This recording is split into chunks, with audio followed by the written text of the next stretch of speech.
Hey, Welcome aboard the What the Pell podcast.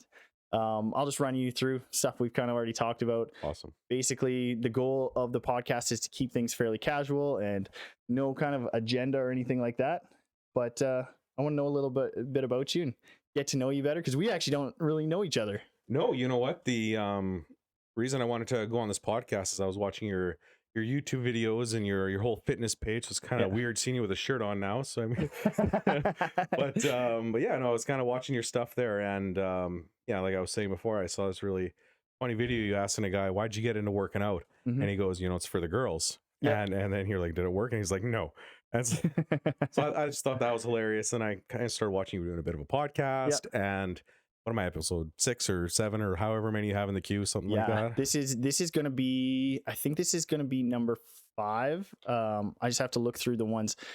Kind of having this podcast and then the one with my friend there. Oh They yeah, kind of all get mixed up in sure, between, and as I post them, yeah, okay, where is this on the list? But yeah, I mean that goes to say. Actually, you know what? Before I touch on that, I want to introduce you. oh What's yeah. your name, man? I'm Travis. I'm from Winkler, and 29 years old, and I am very excited to be on What the Pell podcast. What do you do? What do you do for work? I'm a realtor. I sell Cool. homes, some commercial property, farmland, etc. Sweet. So kind of Awesome. gets me all over the place. Yeah, So that is. We'll talk about that. Um, one thing with like, I mean, the podcast or the YouTube mhm, or even the Instagram pages, other than the actual business page, which is personal training and stuff like that, sure. the goal is to kind of get the response that you said, like where that his response was funny, Yeah, but it was a real response. It was like yeah, just a this. genuine response, like Yeah, kind of, yeah, just because fitness can get, I mean, one, it gets super boring. You can only do so many things, sure. and two, there's a lot of like you were joking about before, like it's weird seeing you with your shirt off. There's a lot of vanity in it and a lot of the same stuff, Yep. and it's really easy to present a certain image. And one of the goals with the page of the personal and all that is to present maybe that image, which is a side of fitness, Hmm. but to also say, hey, you know what, there's funny stuff in this, there's Oh, dumb sure. stuff in this, Yeah. and sometimes you're right, sometimes you're wrong. Just Hmm. don't take yourself too seriously. Yeah, and you know what? I think you and I have very similar philosophies when it comes to business, because there's so many.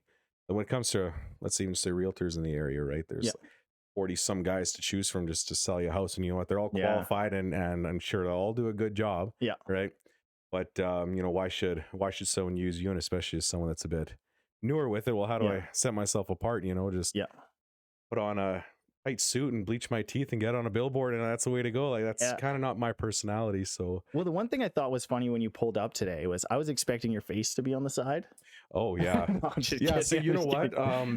That's part of the ad budget for next year. So yeah, That- you're gonna see my face all over. You know what? I don't know if that's good for business. I don't know either. I've oftentimes thought that when I see the face, I'm almost like, Depends on the face. yeah, that's a good Depends on the point. face. Yeah, You should yeah, just put someone else's face on there, like just get like Brad Pitt, put it on there. yeah. Not that See, you're not as good looking as Brad well, Pitt, but I know my limitations, but it's one of those things. I'm not really even in conversation or in pictures. I'm not a big teeth smiler, yeah, right? And so then if it's just my blank face on the side of a car, it's kind of like saying buy a house or else, yeah. not buy a house please, right? Just, So I'll come sell your house, which they're probably happy with, but also if I'm showing you your house, you're buying this thing.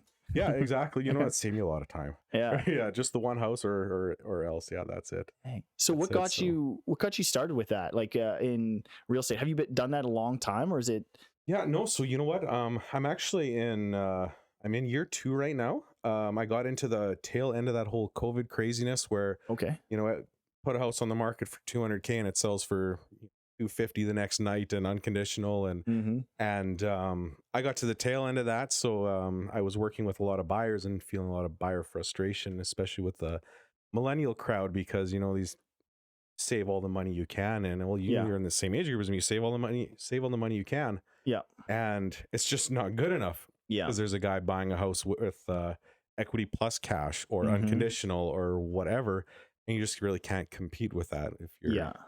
both working normal jobs right out of college or even just right out of high school, right? Yeah. So Yeah. The big thing that I kind of noticed where exactly what you were talking about there, where it was like, um, it was almost like the market of before houses were cheaper, but the interest rate was a little higher. Mhm. So your buy-in was a little bit easier as Yep. long as you can make the payments. Right. But now it was almost like you're running into the problem of, hey, I can make these payments. The interest rates are low, but Yep. my buy-in, I can't make that buy-in cost because that down payment is so high now.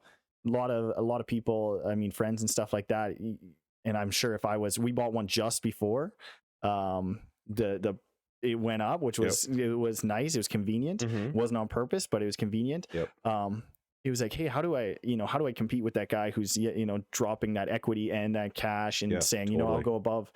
So it was watching that. I was like, hey, how do you navigate this? Because a lot of people in the position to do that, they're like, well, once I put this money up front, now my payments are so low, like I can cash flow this thing and I'm good to go. Sure.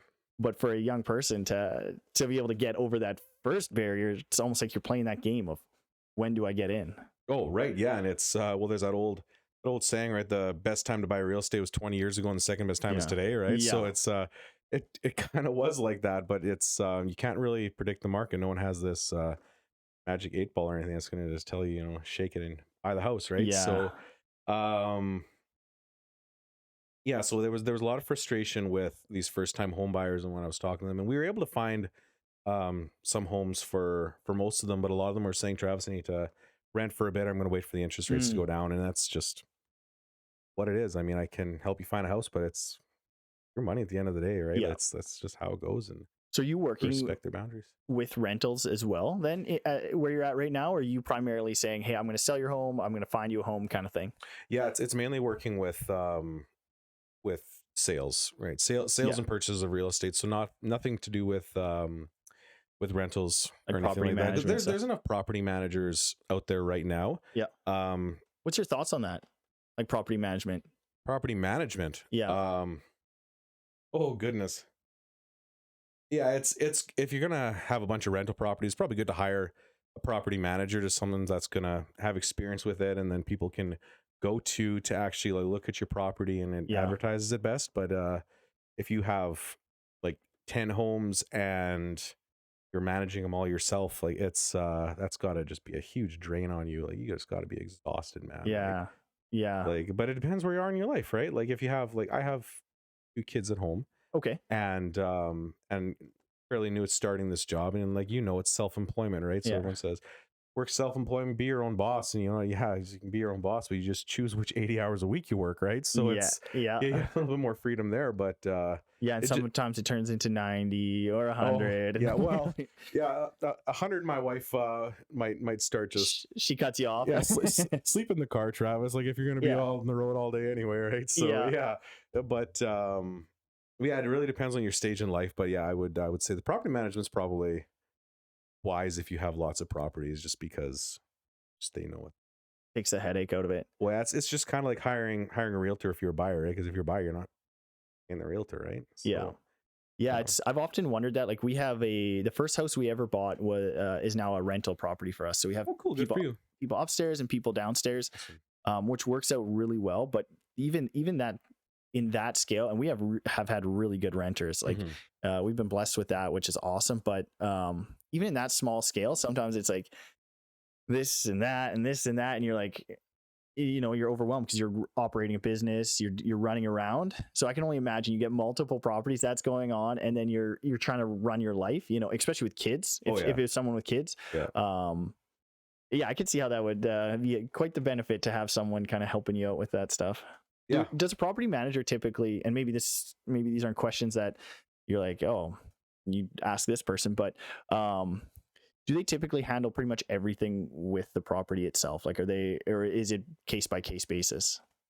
Yeah, that would to get more specifics, you'd probably have to actually ask a property manager, but you are hiring them to manage your property. Yeah. But when it comes like to the end of the day, if your water heater goes, you're paying for it, the property manager isn't paying for it, right? Yeah. So but you have to That would take be care. nice. You still have to take care of the house and make sure everything's done there. You're just essentially paying someone to just get good tenants for you. So a little bit added security, because they're going to do references and background checks and everything. Like, well, I don't know kind of background checks, but references for sure. Yeah. So yeah, but if you're doing it yourself, or you have 2 renters now in your house, you said, like on the top floor and the bottom floor, and finding that's pretty manageable. Yeah, it's been really good. I can't complain. I mean, knock on wood. They've Yep. been really good. And one thing we do try and always say is like, because the big thing for us, having a rental isn't necessarily have a ton of cash flow off of the tenants, Sure. but to have the property kind of building equity as the market kind of fluctuates. Okay. Yeah. That's the big thing. So we always say, hey, you know what, if there's any maintenance that needs to be done, any repairs, anything like that, please let us know sooner than later. Oh yeah. Which Definitely. they're Yeah. never shy with doing that because they want to live in a nice spot. Oh sure. But close to the beginning, we made the mistake of maybe not saying that and just expecting it. Oh yeah. And then you hop in there and you're like, oh crap, like, for example, the tub had a rust hole in it, something like, those things yeah. where they don't want to complain. Sure. They're actually trying to do a good thing for you. Yeah. But you're like, hey, you got to tell me that so we can, because if that tub's leaking here, the floor is going to be wrecked there. If we can get that tub fixed, then everything's going to be better, and you get a new tub. Well, ultimately it's better for them and better for you, because now you're not putting a bunch of money into this house that you would have not otherwise, and they get new stuff. And really, if you have a renter in there,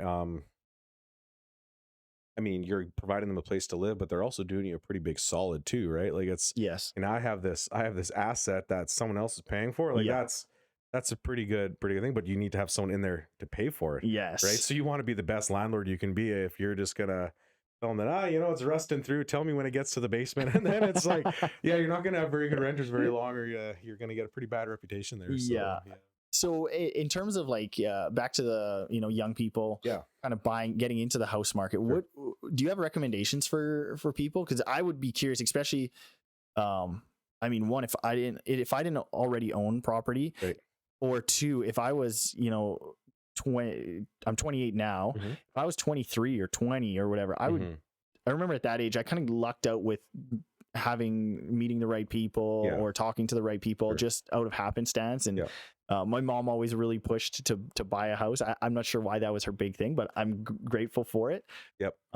But there's lots of people who don't have that. Do you, like, from your perspective, is there anything that if I was 23 and looking for a house now? Yeah. You know what? Asking questions are free. So like reach out to someone that you're gonna trust, and maybe someone that understands your struggles too, right? Because a lot of my clientele is people that aren't necessarily wanting to use their dad's realtor.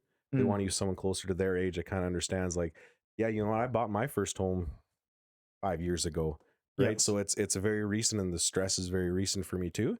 So I can understand what they're looking for. Yeah. But at the same time, these first time home buyers, there's so many programs, like with the government and your bank and whatnot. There's lots of programs out there, and even some local builders have programs too that'll help you out and whatnot. Really? So as far as like kind of helping with your financing, there's lots of organizations that want people to be able to get into homes, right? Because you don't want to just have this a perpetual cycle of renters, right? And because the rental market is just super hot right now, because people just can't buy these homes. And so the rental market goes up, and these guys have less liquid cash they can put towards buying a home, and then it's just cycle repeats, and it just keeps going on, right? So I was very fortunate in my circumstance. When I bought my first home, I was renting a house in Winkler. It was a story and a half. It was an old house, but the bones were good. As I later found out that they were using dirt to insulate the walls back when they put the walls up. Oh, so beautiful. So I mean, the bones were okay, I should say, but either way, it wasn't like sideways. So we'll say it's okay. You can change insulation. There's things you can change. Yeah, everything's possible with enough money. Yeah. But had a fenced backyard, had a garage. I was paying $900 a month, but half of that was going towards a rent to own option. So I'm there for a year. It was $450 a month that was going towards that, which is a huge part of my down payment. Yeah, that's massive. I was blessed to have just fantastic landlords. It was a couple, Bob and Mary Harder. They were friends of my wife's family, and they go back a long time. So Travis, we'll sell you this house, and I ended up buying it for, like, it was a really good price. They gave me a really good price. I'm very thankful for that. That's awesome. But you know what? Not everyone has someone looking out for them like that, right? And so that's why it's unintentionally become my niche, helping a lot of these first time really buyers, cool, right? So it's just the right age group, and then I can empathize, right? So it's a little bit of that, and it's very nice for you too, in a way. I know, like, in just training wise, personality wise, if I was only to train people, in their 40s, 50s, 60s, that kind of stuff, I Hmm. could do it. Sure. But a lot of times it is work, like you said, empathizing with them or trying to relate to experiences. Sometimes Yeah. it is work as much as you can do it, and it is a thing. It is nice to have a variety where Totally. you get someone closer to your age, your experiences. You can communicate to them in a way that is a little bit different, a little bit easier, Absolutely. and I'm sure that they can feel that too when you're going through it. And like you said, you probably understand a lot of the struggles that they're walking through in this process. Oh, totally, totally. And you know what? Like a lot of these struggles are like unprecedented, right? Yeah. And we are the biggest generation since the baby boomers as well. I'm not sure if you knew this, but we are No. the biggest economic driving force as far as our dollars go since the baby boomers. So like we got to be out there spending money and buying homes and getting Yeah. careers and stuff, right? Yeah. So I'm kind of curious, how did you get started in this personal training thing? The personal training, It's that's a pretty nice setup down there. I saw Well, thank there's you. a good amount of weights there, and it's I'm sure you'll be able to help a lot of clients there. But yeah, what got you started? So I Now I'm appreciate that. interviewing you, eh? Yeah, I like Yeah, that. That's yeah. good. So originally I actually personal trained out of a local Youth for Christ gym. Mm. So it was I worked out there as a young kid. It was just guys, which was actually awesome at that time awesome. because you had Yeah. no distractions. Mhm. As a young guy, just go in there, and it had a really good core group of older guys in there who were, and I say older, they weren't old, they were like 30, mid 30s kind of thing. And as a young kid, especially a teenager, and you want to get into trouble, you want to fill your head, with thinking you're the best, you're the greatest. Oh, and sure, yeah. and I still, of course, did that. Yep. But they would quickly remind you politely and Mhm. respectfully that, hey, you know what, we're still all working together, we're still all trying to progress, and you're no better than the next guy. And that was a huge benefit for me growing up and Mhm. inspired me quite a bit. And it gave me a different perspective watching now younger people coming into the gym as I grew up, where I could see there was a barrier where I would see these people who'd gone to the gym, who had this confidence, maybe sometimes had, a big ego, Sure. kind of like, Mhm. mine got checked quite a bit. And Sure. so they would come into this, but I'd see these people attempt to come in and get quite turned off by that, or quite discouraged, or have a bad experience and turn away. And that just ate me up because I'm like, I remember being that kid, and I also remember being the other kid. So were you ever one of those kids that you deadlift and then like you drop the bar and scream after you did it and everything? Were you one of those guys? Not quite. Okay, so I was Not gonna be quite. like, yeah, it's just No, they I would. would walk out too. Yeah, they would. There was some of that, but again, the older guys would be like, "Hey, you know what? You don't need to do that. Yeah, You can have sure. fun. You can get intense, and you can, Yep. lift weight, but you don't need to do stuff like No, that." yeah, totally. Yeah, and when I was really young, my sister, who was more like athletic, both sisters were. Okay. In high school, I actually had a kid that had said to me, he's like, "Isn't it?" Because my sister worked at the local gym here. He said, "Isn't it? Isn't it embarrassing that your sister's stronger than you are?" Nice. So that sparked it. So that got me there. Mhm. So that was kind of the initial back of the head thing. Maybe I carried that a little bit still. Mhm. But then it transitioned to maybe too much of an ego, and then getting checked a couple times, and then seeing these experiences these people were having. And then I actually had people asking me for some advice. So I was like, that's neat. So then I started to train out of that gym a little bit. And it was good, but they didn't charge me anything to train out of there, and I didn't feel very good about that. They didn't want any money, and I'm like, okay, like, this is your space. You guys are paying for this Yep. space. Either I can offer you something. They wouldn't take anything. So then I made a gym in my garage where I would train people. Renovated my garage, turned it into a gym, Sure. about a third of the size of what this is, and people would come there. I would still go to that gym. Mhm. Still had a membership, all that stuff, but I would just train people in my garage because Sure. Yeah, that's the right thing to do, right? You can't Yeah. just mooch, and even though they're okay with it, it's like you're doing your own thing, and yeah, it was I just didn't want to take too much from them because that didn't feel right. So then I did it in the garage. Ended up hurting my back pretty bad. Again, the ego was creeping in, hurting it really, really bad. And it took about 2 years, a year and a half of off lifting weights. ouch. And I only trained 2 people at that time through that year and a half. And then it took me about 2 years to rehab it back. So is that too heavy of a lift or just a bad lift? So it was a combination of consistent poor or form, as Right. well as I had a construction job before I started training, and I Okay. trained strongman then, and I kind of initially heard it then, and I never understood, like rest and recovery. I thought, Right. no pain, no gain. You just keep pushing. Yeah. You got to be, man up and get this done. Yeah. Real bro science there. Yeah. Yeah. Yeah. Definitely. So that compounded until one day, it got to the point I woke up the one morning, I couldn't even walk. I couldn't even step on, like my legs would just so much pain. I would just drop. Like 25. I was actually 23 then. Wow. That's pretty Yeah. old feeling for 23. Yeah, and I ended up going to see a few different people. The initial doctor that I seen had said, yeah, you don't lift anything, you're gonna need surgery. I said, okay, that sucks. Well, am I ever gonna? I heard a couple people give me their reviews on surgery, and it was not great experiences they had personally had. Ended up seeing a different doctor. They didn't discourage me, they didn't encourage me, but they said just keep working, just keep going, don't give up just yet. And Right. that was enough to keep me going.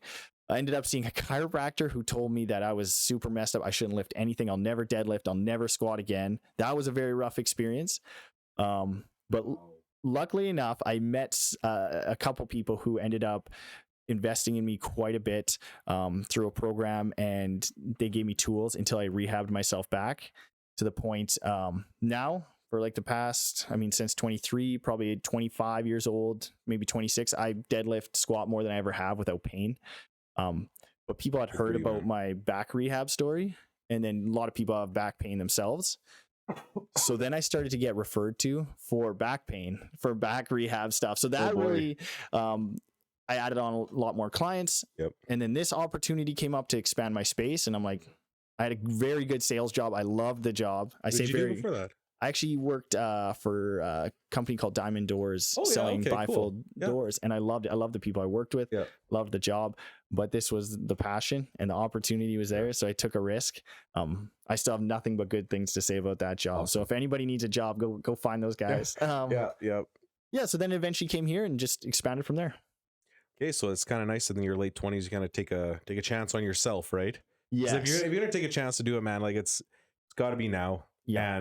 And you're kind of in that right age group where you had some work experience and you've met like lots of other people. You're far enough outside of high school where all that high school junk just doesn't mean anything anymore. But you're still close enough to being, to your 30s that if you have clients in their late 30s or 40s, they're still gonna respect your input, right? Yeah. So, and that's when you talk about having a sales job before, I had a sales job before this too. Nice. And it was selling appliances. And my early 20s, I had such a dang hard time just trying to get people to take my word for it. And I knew the stuff. Yeah. Just not take my word for it. And I worked with this guy. He was an older gentleman, very close to retirement. And he was just the appliance guy. Like just that's the guy they go to. Yeah. So I would say the exact same thing, and they would just take what he said as gospel. And I don't blame him. Yeah. Because like he's done it for 40 some years, right? Twice as long as I've been alive. Yeah. Just selling appliances, right? So but as I was doing it for a longer time, on the respect level, and then the people actually coming to me and me being their guy, and so that it's a kind of a mix of having a bit of experience, but also when you're really young, like and we're in our late 20s, we're still fairly young, right? Yeah, it feels young. I still feel stupid. Well, it's okay to be stupid, It's a little secret is like, no one really knows what they're doing. Some people are just better at faking it, right? Yeah. So, yeah. That's cool. So you sold appliances and stuff. Yeah. That's that's one thing too, like to touch on that, exactly like what you're saying, that gaining that respect over time. Mm-hmm. That was the one thing I still strive for quite a bit within this industry, is like working out and training. You can only do so much with. You can get better at it. You can understand, you can learn different things, but you are just lifting weights. Yep. And one thing I realized that people had connected to in here that I think has helped me out a lot is connecting and communicating with the client in a way where they feel like they're a part of it, right, rather than just being that person. That for me has helped me a ton with, enjoying this quite a bit, because I get to know the clients, which I love. And then also having them trust me a little bit more, because they're like, oh, I'm a part of it. He's on my team. A lot of times it's usually guys that are a little bit standoffish at the start, because, they don't want to be perceived as they maybe had an experience similar to mine in high school where someone said something or they've tried something and they've kind of looked dumb, or someone has said something about them looking dumb. So they want to come in here and they want to meet their expectation or what they think my expectation is. But after a while, once you can communicate like, hey, I'm on your side, let's do this thing, that's helped me personally grow or keep clients quite a bit and connect with them, which that's the part I love. Like even this, having you in here and connecting with someone, just sitting there's it's not a coffee shop, just hanging out and we just get to talk. And I mean, I did bring a coffee, and I mean, I'll give a little bit of shout out to guys out at Whitecap, because they're actually opening up a location just down your main street there. What is it called again? It's right, Stephen Street. Yes, I think it's Stephen Street. Yeah, I had it in tip of my tongue, but I didn't want to say it. It sounds stupid on your podcast. So, anyways, they're opening up a new location. So you know what, cool. like, it's any kind of sales job, you just got to stay caffeinated like the whole time, right? So that's kind of how I feel. Well, even doing this, I mean, I'm not sure, and this is total bro science. So I'll tell you, back in my late teens, early 20s, I moved to Winnipeg and I went to a police academy, and I applied for the RCMP. And so I was working out like twice a day and doing like the no carb thing, right? Because you had to run this thing called the POPAT. It was like this police obstacle course thing, right? Okay. And it sucks, and it wasn't any fun. You got it done, but it wasn't any fun. But so I was training pretty hard. What I would do is I would have just a big cup of coffee before I train.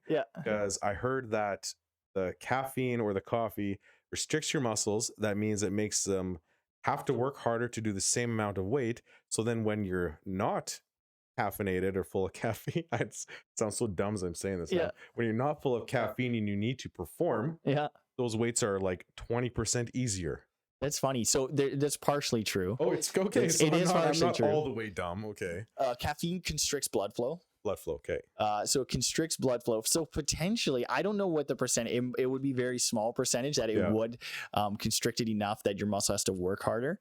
But it does constrict blood flow. That's why a lot of times in pre-workouts and that have a lot of caffeine now, they'll have a lot of pro blood flow ingredients, because a lot of people want to get a pump. And they want good blood flow, so they'll put things like an ingredient called citrulline, which actually opens the blood vessels back up for it to go through, because you want that pump in that case. I would be very curious to look into the constriction or restriction caused by caffeine to see. I don't want to speak too much on it to see actually what it is. Dehydrated at the same time, like too much coffee, you're gonna be dehydrated. So now you're constricting your blood flow and you're dehydrated, where you're actually supposed to, like, you want that blood flow going on to your arms, right? Because like that's what's going to get that pump. But then at the same time, you also want to be hydrated so you can still perform. So I don't know what dumb YouTube video I watched, but I'm just like, wow, this guy got it figured out. So I'm gonna just listen to him, and we're gonna do exactly what he wants. So that's one thing that's improved so much in the fitness world, the social media content. You can still find bad stuff, and there's still some garbage out there, but the good stuff now has definitely outweighed it, where probably just 5 years ago it was probably a pretty even playing field, where you could, you're kind of, especially when you're younger and you're new to it, and you're trying to implement these things, you're trying to figure out what's best, and you're kind of guessing your way through, which is kind of the fun stuff sometimes, but it's also makes it a little bit frustrating. Well, because you have to filter through and use your better judgment. But when you're in your early 20s, you don't really have a better judgment. It's just kind of like, that's just your judgment and see what happens, right? You only learn through your mistakes. But and your foot's on the gas all the time. And when you're young, you're trying to get it done and get it done quick. I don't know if you saw this trend in like 2020 when everyone was sitting at home because of the COVID stuff. There was a lot of these Instagram pages, right? And they were always talking about like, believe in yourself and invest your your money. Don't save your money, invest it. And I'd ask, invest in what? Oh, stocks. Which stocks? Right. And then they give me out this like big list of stocks. It's just like, okay, like I've done no research on this. You're just telling me to just put your money in this, right? And then it all of a sudden got into Bitcoin, like invest in Bitcoin, now invest in these NFTs and whatever, right? And now all of a sudden in 2022, 2 years later, where all these guys lost their shirt, I don't see these Instagram pages anymore telling you just to believe in yourself and invest all your money and everything. because I guess money's harder to come by, or no one has it Yeah. anymore. I don't know what it is, but It's that stuff's so funny. well, you have to be so careful when you're online, because like how many wolf in sheep clothing are there, right? Like, what do Yeah. these people want from you? Why are they telling me to believe in myself? Like, it's Yeah. you don't know me. Yeah. Like, It's I could be a total dirtbag, and you're telling me believe in yourself and do whatever you want. And it's just like, yeah. Some people should not be doing that. no, it's just like, okay, yeah, I'll go have a couple buds and go drive. Like, that's Yeah. that makes no sense. I think people sometimes too, they forget about, like in terms of, and I'm not going to pretend I know a ton about stocks or Bitcoin, because I don't, but I think sometimes people forget about the majority and the minority in certain circumstances. So, like the believe in yourself, invest in this thing, Mhm. because, and then, you see this case of this person who made a few million and they Sure. sold at the right time and they Yep. kept their few million. Yep. It's like, I think there also has to be some logic of like, hey, how many people aren't this guy or aren't this girl? Right. Yeah, exactly. And it's the believe in yourself. Maybe this person who's telling you that gets a percentage of the cut of your investment. Oh, You know wow. what I mean? And then you're Great to believe in yourself, but it's like reasonable belief though, right? Like, Yeah. it's you need to have a little bit of discernment, and it's good to have real people in your life giving you advice, not just whoever you see online, right? Because it's so easy just to do this, and it's like, oh yeah, that sounds like good. I'm gonna put my whole life towards what I just saw on Instagram, right? Yeah. So And there's no, like, they don't have any liability. Like if you, like you said, if you lose your shirt on it, Yep. I'm just not going to answer your DMs after Yeah. I've made my money. Oh, sure, yeah, exactly. But if your dad tells you to go buy a bunch of stock or something, and like you lose all your money, then you're gonna be like, Dad, like, come on, I'm moving back in, right? And then that's negative for him, and it's like, it's awful things. So yeah, he's genuinely going to have your best interest. yeah, That's actually a pretty interesting note too, of like, sometimes you see, and I'm sure I'm at fault for this too. Sometimes we end up, I feel like, especially in today's day and age with social media, that we almost trust like people on social media sometimes, like these people we look up to, more than we trust the people that we've looked up to before social media, like the people around, like, mom, dad, uncle, aunt, or whatever, the people who are, or even, the guys at the local gym. Yep. All of a sudden you start going to them and saying, well, this guy on Instagram said this, so I'm going to believe him. And he doesn't care about you. yeah. Dad doesn't know anything about investing. I'm just going to talk to Logan Paul and see what he has to say to me. Like, goodness. Yeah, exactly. Wait a second. Are you saying I shouldn't have invested in, what was it called again? Animal coins or something like that? Yeah, some sort of zoo coin or something. That's what he had. Dang. Yeah. Well, he has this new, I don't know if you watch the UFC stuff, but okay, so he has this new sports drink, Prime, yeah. Prime, okay. It's all over now. Oh my goodness. If that is ever just sugar water, it's like they unreal. They have taken, that's the classic case, which I feel like is a big thing right now, is taking old products and really pushing the marketing side of it that hasn't been pushed. So it's like, you see Gatorade, and I've seen his comparisons with the Gatorade and the Prime, but he compares it with the Prime, which is a diet electrolyte drink, and regular Gatorade. Gatorade also has a zero or a diet version, which would be more comparable. He doesn't do that for the marketing reasons, but he's basically taken Gatorade and said, just remarketed it, just flipped it. Which, I mean, kudos to him. He's making tons of money, but it is one of those things where as long as he's making money, it's okay, right? Yeah. You're kind of asking yourself, you're like, for the person who's, if you buy it because you're genuinely a fan of what he does, okay, buy it for that reason. You support him, hammer down. But for the person who just doesn't know better, you kind of feel bad. You're like, this guy's hoodwinking you a little bit off of some really good marketing. Well, it's and in the UFC, it's funny too. It's just whoever gets favor with Dana White, then their stuff's just right on there, right? Yeah. So yeah. And it's funny, they have the prime hydration zone. Yeah. And then when the fighters sit in the corner, they pull out the water with the Monster logo on it. And you're like, hey, wait, who's the hydration sponsor? Yeah, it's a bottle of Dasani or something. And it's like, it's got a Monster logo on it. But yeah, you know what? Like, that's there's a hydration zone, and all these guys are like dying from their weight cuts and stuff. It's like the opposite. That's so ironic. Yeah, exactly. Maybe they just need more Prime. Yeah. Yeah, that's Thank and goodness. that market has in the fitness world, the electrolyte market, it kind of goes in waves too, in terms of like supplementation. Like for a little while, salt was the enemy. Everybody didn't want Oh, salt, so sure. it Yeah. got cut so much that people were getting electrolyte deficient because they weren't getting any salt in. Yep. So now the market's gone the other way, where there's dozens of companies selling some sort of electrolyte, either a powder or a drink Yep. or something like that, which is funny. In a few years, people will be overdoing with electrolytes, and it'll go back the other Yeah, way. And exactly. Everyone's kidneys are just gonna be just shrunk. yeah, Like just too much salt in their system, right? So yeah, yeah. it's a wild world. But it's just whatever is popular and just kind of believe it, right? Like, just even think of just butter was the enemy, right? And then it Yep. was margarine was great, and now it's margarine's like Yep. plastic, and now it's like butter's great, right? You should Yep. actually be using lard, and it's like Yeah, exactly. Yeah, you just should who be. knows, right? Yeah, in terms of like in your market and stuff like that with real estate, I'm always curious because it seems like there's a lot of real estate agents. I don't know if that's like that everywhere. Is it fairly competitive in terms of like is it extremely competitive in terms of selling, buying homes and stuff like that? I've always wondered that. Yeah, it's it can be competitive. Like sometimes you need to be competitive with your commission rates, right? But a lot of times it just gets taken into consideration where someone needs to get X amount of dollars out of a home in order to buy another home, and so be a little bit flexible there. But yeah, you're competing with a bunch of guys and girls, of course. Um, and it can get competitive, but it depends what Yeah. kind of competitor you are. Like I typically take a more like friendly approach and really working hard for my client, but at the end of the day, like it's just some things are out of your control and you need to be okay with that, which is something I've learned from my outside of my first year into my second year now. It's like yeah, there's just some things I can't control, certain timelines, everything, certain deals coming together and certain deals fall Yeah. apart, and that's just the way it goes, right? You Yeah.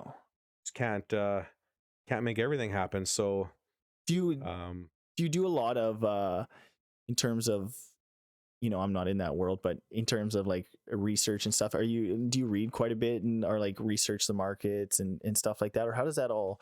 you need to stay pretty knowledgeable, and we have this tool where we can see like the homes that are similar. Let's say Travis, I want to sell my home, what's it worth, right? Yeah. I come down and I check out your home and get a couple notes down and just really important features like your square footage, kind of garage, your land, and Mm-hmm. just general condition of the house, and thing called an opinion of value. And so that I can tell you, well, you know what, your house is worth X amount of dollars, and that's what I just tell you right there at your door. Yeah. But typically, what I like to do is I like to take everything I've written down and my observations. I like to go back and I like to do this thing called it's a CMA or comparative market analysis. Okay. And I like to find homes that are similar to yours.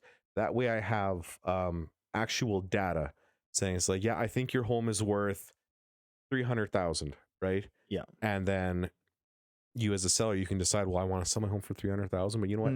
I also really want to try to get 320 for it. And I said, you know what? Seller's the boss man. You're just hiring me to manage the sale of your property. So you can still decide to sell your house for as much as you want. Yeah. You can say, Travis, I want to get $1 million for my house. And I say, well, just stop wasting my time. If it's a little bit closer to my number, then we would try it. But Yeah. but I like to actually have hard data and evidence, Okay. and actually talk to you about the sale of your house, because your equity and the money you've put into your house is worth a lot more to me than just a gut feeling, Yeah. right? So Yeah. You want to have like hey, it's worth this. Why is it worth that? Because this kind of thing. You want that reason. Yeah. if That makes a I lot of just sense. go outside and say, oh well, you know what, it's 26 degrees outside today, so your house is worth this much. Like it's you have to actually have some data to it. You can't just think about, and a lot of that comes with experience. So like a lot of guys can go in the house and they can get it right bang on because they have experience, right? But can't buy experience. You can only experience it, right? So yeah. So then you use the other tools kind of at use the other disposal. tools to kind of level the playing field a little bit and say, this is what I think your house is worth because here's the data. That's cool. That's okay. It's so stuff, and maybe this has nothing to do with it. I'm just curious if maybe this does. The new AI stuff, stuff like Chat GPTs and stuff like that. Is AI coming into the real estate market at all? Are you seeing stuff like that pop up yet? In some places, but there's certain things, like as far as writing contracts, that's kind of the big thing, right? I haven't actually done enough research into real estate AI to tell you how I would actually utilize it properly. This is just Okay. kind of what I've been seeing. Is guys are just like writing contracts and filling out paperwork and stuff, just kind of like the little things. Yeah. But Just processes kind of thing. yeah, the AI at this moment isn't showing homes, and they're not Mhm. really negotiating. Yeah, that's gonna be interesting if all of a sudden that happens. I don't know how I feel about that. If all of a sudden I go see someone about a house and they're like, yeah, just talk to the speaker for the next little bit and you will figure out a price by the end of it. Hey, you know what? There are some like online brokerages that are kind of like that. Really? Like it's an online listing service, and I shouldn't like talk about it because everyone's gonna want to go to these guys. But they offer they offer like a cheaper commission, but it's essentially just like bare bones. Will put it online for you to do all the work, and then if you have questions like, "Hey, I got an offer to purchase," and the guy's like, "Okay, well, this is how you do it," kind of thing, right? Yeah. Like everything an actual realtor can do for you, but just Yeah. not actually like working for it. That's Like wild. essentially just so the real estate is more than just like pointing at nice houses and saying, "Oh, I like the quartz countertop," Yeah. and "Oh, this is really nice finish over here, and look at the open concept." Yeah. Like it's more than just that. Yeah. Like I go into, since I work with a lot of first time home buyers, I go into these older homes because they're more affordable. And like I'm 6'3", man, and the amount of crawl space I've had to go into, Oh, yeah. and it's brutal, but it's it's part of the job, man. Yeah, I think too, like, yeah, I'm one of the people included in this, but you forget the background in terms of things like real estate, where it's, yeah, you're not only dealing with pointing out nice features in a house, you're Mhm. dealing with one, personalities. Oh, So sure. I'm sure you meet all sorts of personalities, and trying to navigate, okay, how do I communicate what these people are looking for or not looking for? Totally. And then, okay, when this is all said and done, your job probably isn't done. You're like, Oh no. this is just the start of the job. If this person is interested in this or they're not interested, I got to go back to the office and I got to figure out what's next. Yep. And someone like me easily forgets those, the behind the scenes stuff. Is that Well, our office has a really good policy where and our admin is she's very adamant on this. If you don't get all your paperwork done, you don't get paid. So magically, Nice. everyone gets their paperwork done. Yeah, Funny how that happens, it's right? a pretty good rule. So yeah, oh, exactly, yeah. Does that ever, like, you were saying you got a couple kids, in that kind of world, is it tough to manage, like stuff like, those after hours or after client stuff with, also having a family, having kids and stuff like that? Or how does that all tie together? Yeah, so it's a little different than your typical your 9 to 5, right? Yeah. Some weeks I can be working 8 to 8. Like I'm going in and I'm showing homes, writing offers, doing some sort of negotiation, some sort of Mhm. paperwork, listing something, right? You can be doing that for a solid week or two, and all of a sudden one week it's like, wow, I'm just kind of hanging out in the office doing nothing, and since I don't get paid by the hour, Yeah. so you know what? I'm gonna go home and at like noon today or 1 o'clock have lunch with the kids, and then Yeah. I'm gonna stay home in the afternoon or something, right? Like you kind of balance out your hours, because if you don't take time for your family when it's slow, then when all of a sudden it's busy again, you can't take time for your family. There just isn't time So there. you need to be able to try to balance it. And in my first year, I was just, go, and just every little thing, it just needs to be done like right now. Yep. And I've learned with being in the industry a little bit, well, a lot of things can wait till tomorrow. Yeah. Right? So I don't need That's to cool. I don't need to leave at 8 o'clock at night where I have it. Well, I'm just gonna make sure all the paperwork's filed properly. I'm gonna either throw it on DocuSign tonight and hope it gets done by tomorrow morning, Yeah. and then file it tomorrow morning. I don't need to make sure it gets all done tonight, right? Yeah. So Yeah. You got, I mean, sometimes I think it's easy, especially buying and selling stuff. It's easy to forget that it's not the most important thing in the world. yeah, it's well, and the amount of effort you put in this, like so when you're asking about realtors and competition and stuff like that. Yeah. So 20% of the realtors will sell 80% of the real estate. Oh yeah. Right. So there's a lot of your average realtor in Canada, according to CREA stats, sells 1.6 homes a year. Oh really? So yeah, Okay. that's just your average guys. And around here, you wouldn't be a realtor for very long, right? Yeah. But if you sell $1 million house at a 6% commission out in BC, like we're nowhere near that Yeah. You're making level some, here, yeah. right? But it's you get you kind of your one house, and it's just like, okay, yeah, that's okay. Now all of a sudden I'm at 2. Now you're doing okay, right? So Yeah. That's yeah. a good spot to be in. How do you get in that market? Um, Is it like who you know at that time? Like You if know what? Like I a big city realtor, I just wouldn't, guys, because yeah, there's just so much competition, and you are just another cog in the wheel, man. yeah, It's at least around here, if you're someone who actually enjoys having more one-on-one relationships and kind of get yeah, to know people, because your clients will become your friends before your friends become your clients, type of thing, right? So yeah, like you just yeah. get to know people. And Where'd you get that saying? I love that saying. from someone from my office, she's very helpful as far as navigating my first year, um because I'd come to her and I'd say, you know what, I'm having issues with this. Like, this one person I know listed their home with someone else, right? And she's Yeah, just like, well, but you don't know, they might have had a conversation in the grocery store and they didn't even you didn't even come up.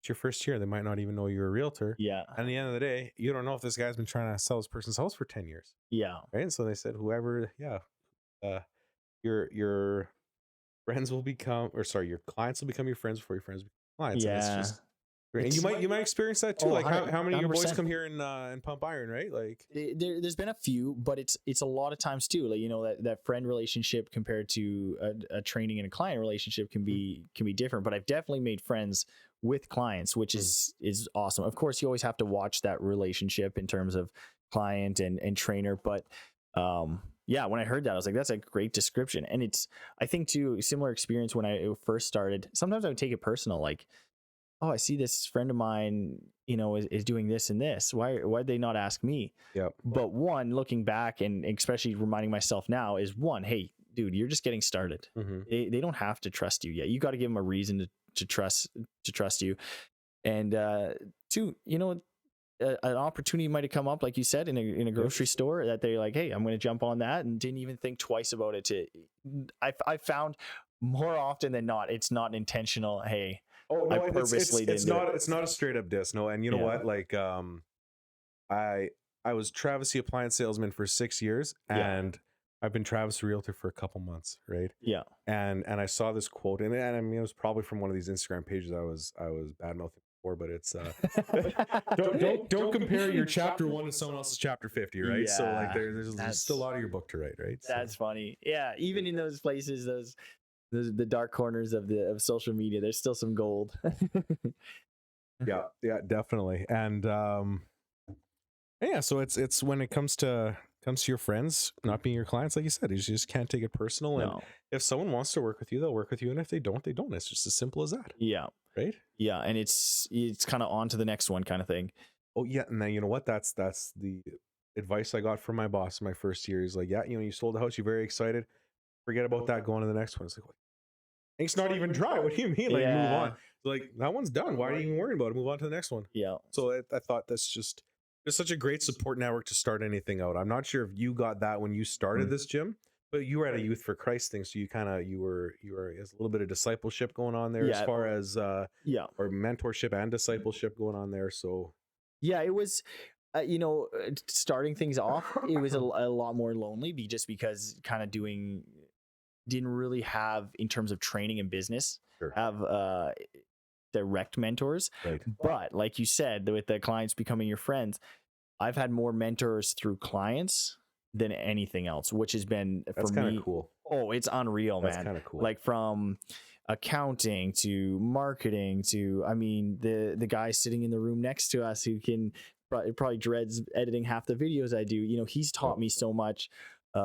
Just meeting these people, not that he's a client, Yeah, but met him through a client. Yep. And meeting these people, like, I can't say, like, that's gold alone. If I broke even from all the training I've done, I've actually experience and mentorship wise from the people I've trained is been insane. And I'm not just saying that to fluff everybody up. It's actually been the almost the best part of the job, other than connecting with people and seeing their progress. But yeah, it's well, that's cool. so important. Like, I mean, not to sound too, not to sound like super deep or anything, but you know what? Like, the end of your life, no one's gonna care what kind of iPhone you had, man. No, Right there, they don't care. I got the iPhone. It'll be like the iPhone 58 or something, right? They don't care if you had that. You know, they kind of care about what kind of person you were and like what kind of impact you had in their life, right? So, and that's why I like doing this job too, because it allows, well, anything really sales, like it can be really draining, but like it's also really rewarding. Yeah. Have you always been interested in sales? I mean, with your appliance job in the past, now going into real estate, has it been something that you kind of just connected to, or was there steps that you took to go that direction? Yeah, you know what?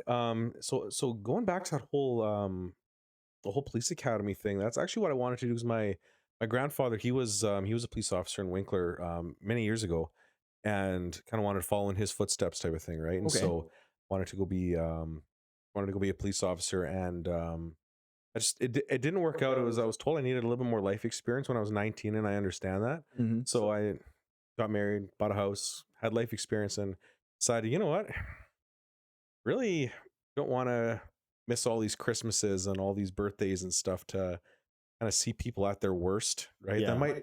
might sound a little selfish because these guys that go out and do that job, it's a job that needs to be done. Yeah. And very, very thankful for police officers, paramedics, firefighters, all these people, right? That Yeah. take time away from their family. But for me, making it into a career and then finding something, you know what, I actually like doing the sales thing. So I started working at co-op, and Yeah.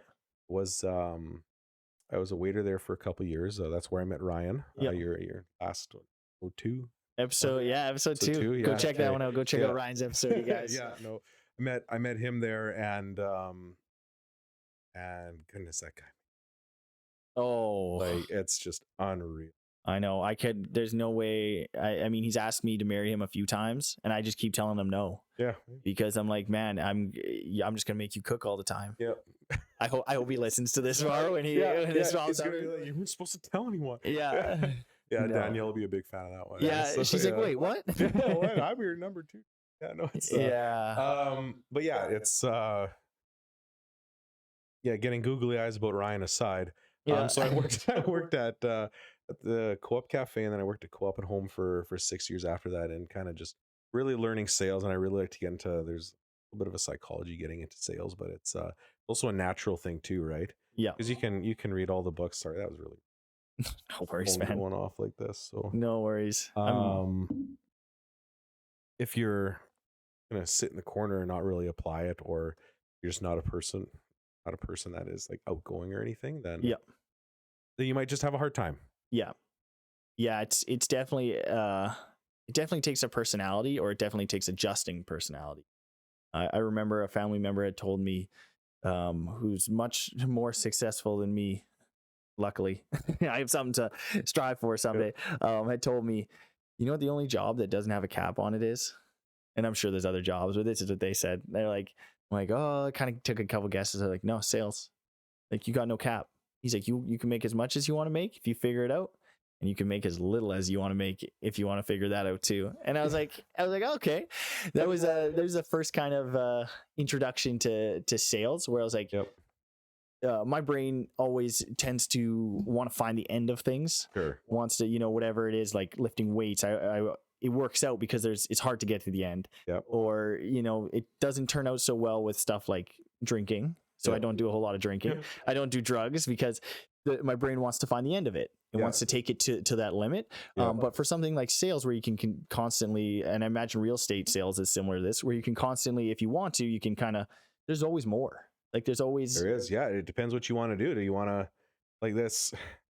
Talk about lifting weights, okay? Yeah. That cell phone can be the heaviest thing you lift all day. Yeah. Making a cold call to someone you don't know, and you say, hey, I see you have a house for sale. Because like my mentor, when I first started, she said that every real estate transaction is a conversation. You have to look at it as a conversation, not a quid pro quo. What can I do for you? What can you do for me? Yeah. It's a conversation, right? And you look at this, say this is for sale by owner sign on the front yard, right? That sign is just saying, help me, I have a house to sell, not don't talk to me, I want to do it on my own, right? Yeah. So it is like, sales is just a conversation, right? Yeah. Like, I've been. But it takes guts. It takes guts to make that phone call Sure. too. Yeah, sure. It takes guts to make that phone call, because it's just not comfortable. No, It's not something that's natural, and it's not something that you'd rather just not. yeah, and there's Right?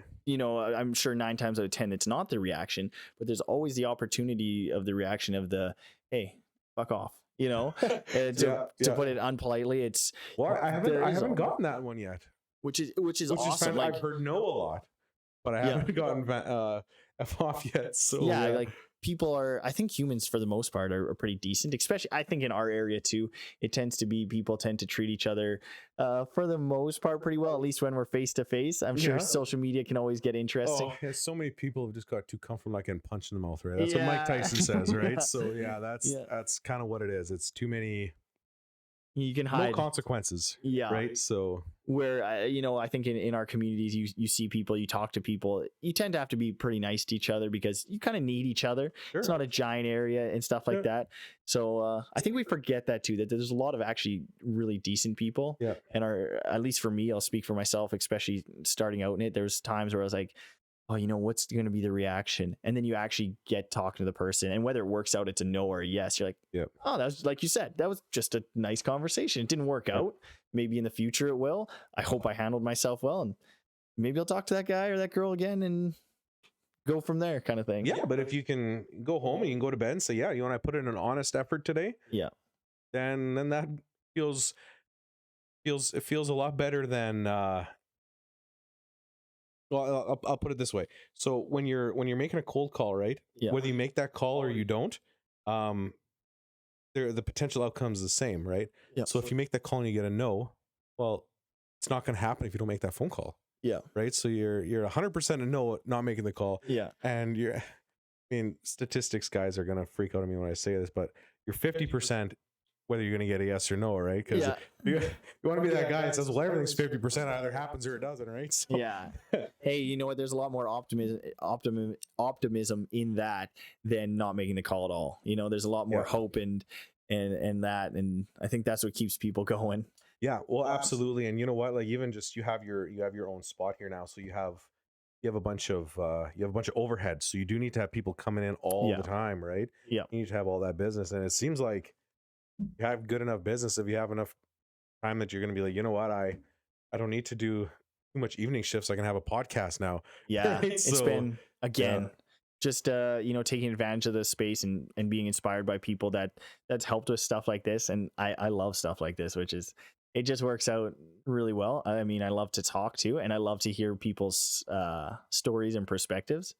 How's your wife feel about your podcast adventure? Just one more thing to take you from home, eh? Yeah, she's I think she said to me the other day, she's like, I kind of forget that this like kind of like we were talking about real estate. You go home and there's these other details, or you go back to the office. Mm-hmm. It's easy to forget that when you're done this, even though it's not a ton of work, I still have to grab it off there. A lot of this has been figuring out how to get everything to function together.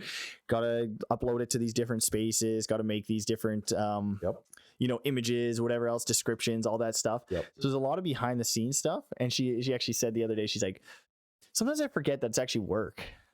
And I like, you're not just having fun, Yeah, this part's fun. You but both, right? It takes, I would say, more so, not as much as it's work or it feels like work, but it's just time. It just takes time. Yes. So sometimes she gets a little frustrated with that, but I think she gets less frustrated with that than she does when we sit down. She wants to watch a movie, and I end up just walking around because I'm like, I can't pay attention long enough. So she's like, at least he's going to do something, and she can listen to this podcast and she sometimes she can say, oh, that was good, or you could correct this, and she gets to participate rather than watching me explore our basement. Well, she's trying to sit down and watch a movie with me. Well, you know what, that's probably a really good sign, because like you're not about to go out partying, doing drinking and drugs, right? You just don't got the time. That's too busy doing other stuff, man. That's been a huge bonus, is the distraction in my brain. Not that I don't let loose from time to time, but lots of times, I mean, working out has been so important to me. Stuff like this is so important to me, where the going out too often doesn't outweigh the what upside this has for me. I enjoy this enough that it outweighs that the majority of the time.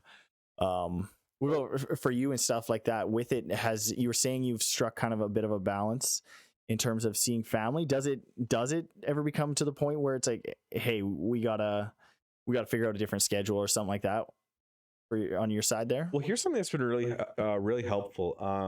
My wife and I, we do this weekly marriage check-in. Okay. So we kind of ask each other, what's your week look like? How did you steward your finances? Is there anything that I need to apologize for? Is there anything that I felt hurt by, Yeah. right, during the week, right?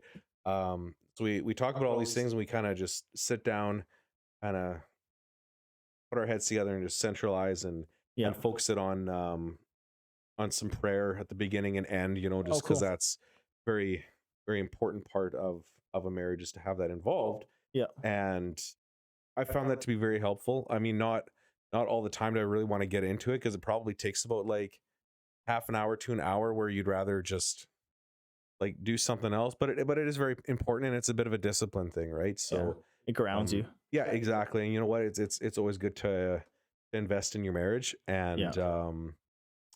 and yeah, so trying to find a balance. My wife would probably disagree with me on that. That I found a balance because I take a little bit of it home, right? And like, not that Yeah. like, oh, I'm so mad that this happened, I'm angry at home, but it's just like, okay, well, I need to go through a bunch of scenarios in my head that aren't even happening, and they're not helpful.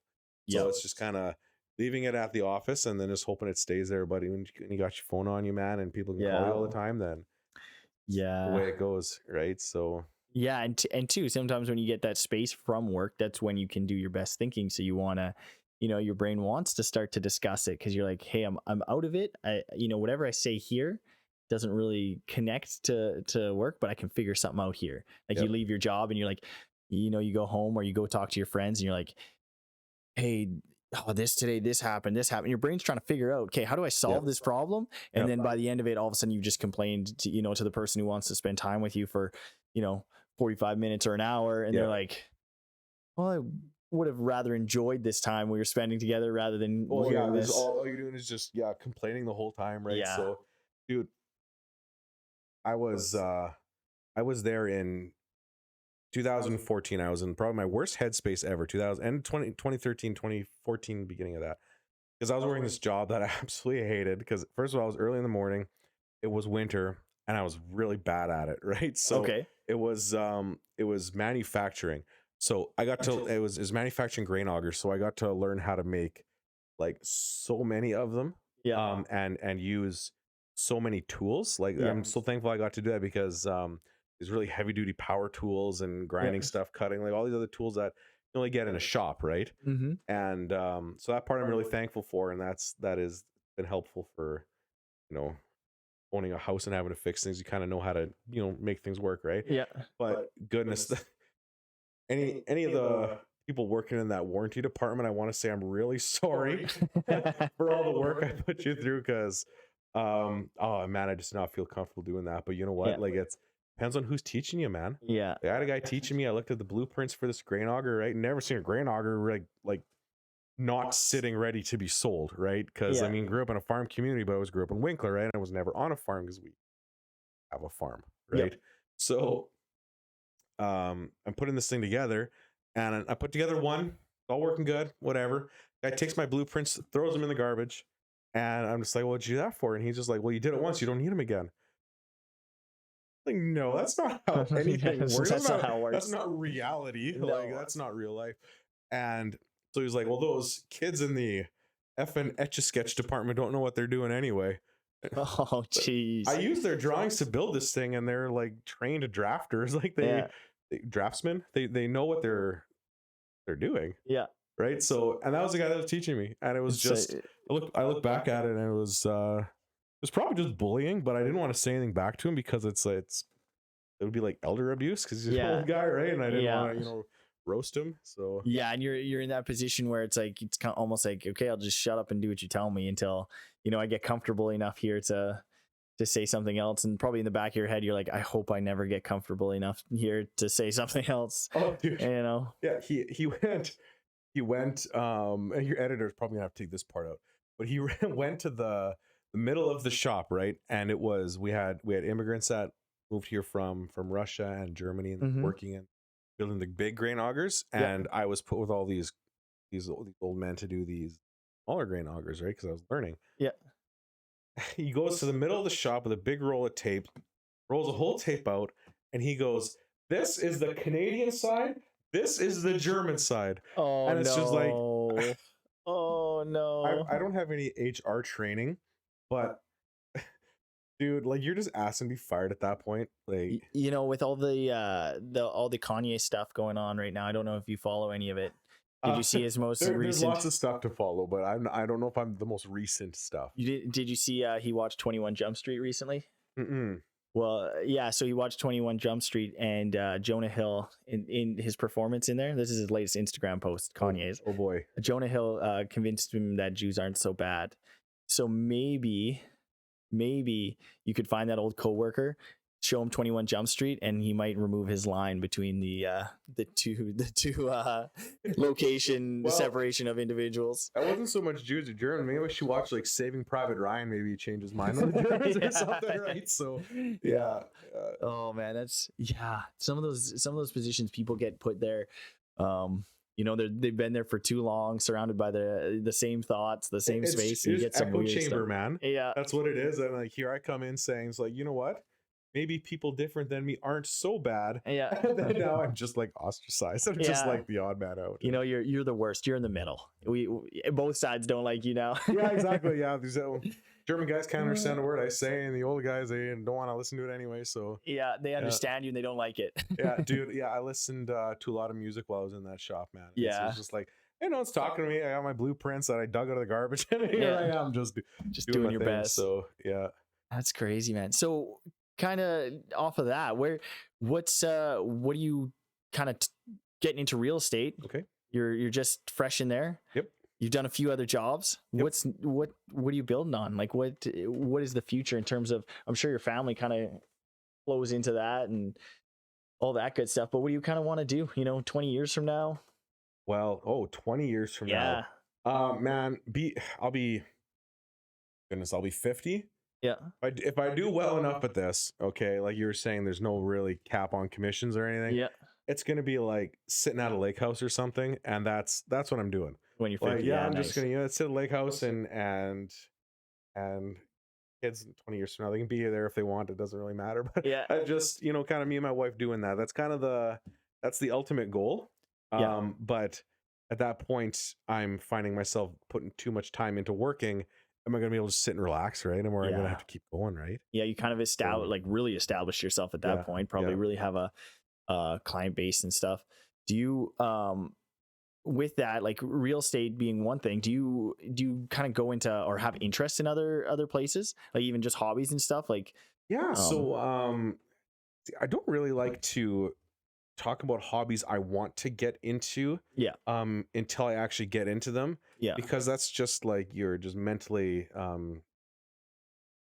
stimulating yourself. Yes. Right. Yeah. Okay, you know what I mean? Yeah. Okay, so that's all it is, just instant gratification. Yeah. And then you just don't do it. Yeah, you don't do someone it. asks you, oh hey, how's this going? And it's just like, not, but I'm doing this other thing. Yeah. And it's always that. So it's kind of just, you do it or you don't, right? Yeah. Like, so as far as interests that I actually have right now, I really like going fishing. If I can find guys to play basketball with, love basketball, badminton, mountain bike. I'm taking a little bit of a break from some of the weight stuff because I did a bad lift and it hurt my back, and like I felt it happen.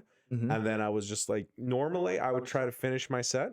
Yeah. But I've had it happen before, and I was like, you know what? I'm not that dumb, Yes. So I didn't finish the set, and it got better a little bit faster. Right on. Yeah, like so this last year it was like the second excuse me, I'm actually fighting a cold right now. It's a perfect segue.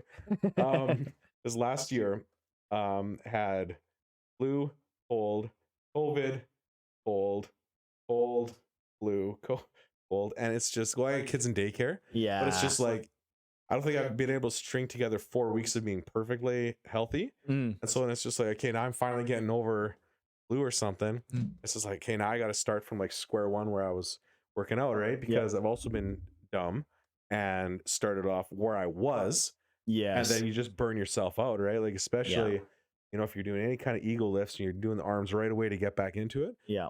Because it's instant gratification, right? Yeah. You have this. Then you can't do this for the next day, right? Like you feel it right in there. Yeah. And it's just awful. So it's been hard rough to find a routine. So what I've been liking doing actually is doing some sports and mountain biking. That's cool. I mean, I don't really consider fishing's kind of a sport because it's in the sporting section of Canadian Tire, but yeah, I don't know. Anything that you can sit around and drink beer and still be really good at it. I don't know if it classifies as a sport, right? Yeah. So, Yeah, uh, there's yeah, that's um I think sports is like, from my perspective, if people get active, it's like one of the best ways to get active. I at least I think, like, a lot of times weightlifting, and I do it because I feel like it's my quote unquote sport.